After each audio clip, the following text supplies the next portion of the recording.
زیارت کے علاقے مانگی میں دہشت گردی کے واقعے کے خلاف شہید پولیس اہلکاروں کے لواحقین اور اہل علاقہ کا کوئلہ پاٹک پر احتجاجی دھرنا بدستور جاری ہے، جہاں مظاہرین 7 شہید پولیس اہلکاروں کی میتوں کے ہمراہ موجود ہیں۔ دھرنے سے بی این پی منگل کے سربراہ سردار اختر منگل نے خطاب کیا۔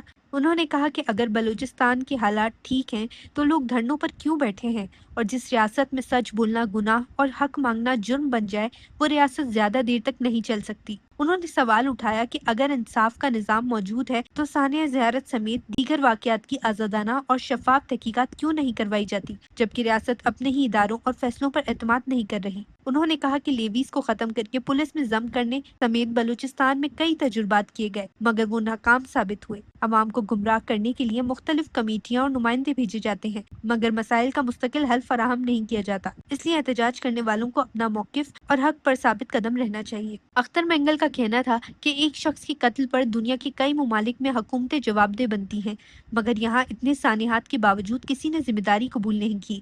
اگر حکمران واقعی عوام کے غم میں شریک ہوتے تو اپنے عہدوں اور اسمبلی نشستوں سے استعفے دے کر متاثرین کے ساتھ کھڑے ہوتے۔ غیرت، حیا اور عوامی احساس سے ذمہ داری نہ خریدی جا سکتی ہے اور نہ ہی قرض پر لی جا سکتی ہے، یہ کردار کا حصہ ہوتی ہے۔ انہوں نے مزید کہا کہ اسلام آباد میں بلوچستان کے مختلف سانحات، سانحہ ہنہ، زیارت اور دیگر واقعات پر ہر فورم پر آواز بلند کی گئی۔ ان کا کہنا تھا کہ بی این پی ان کے ساتھ کھڑی ہے۔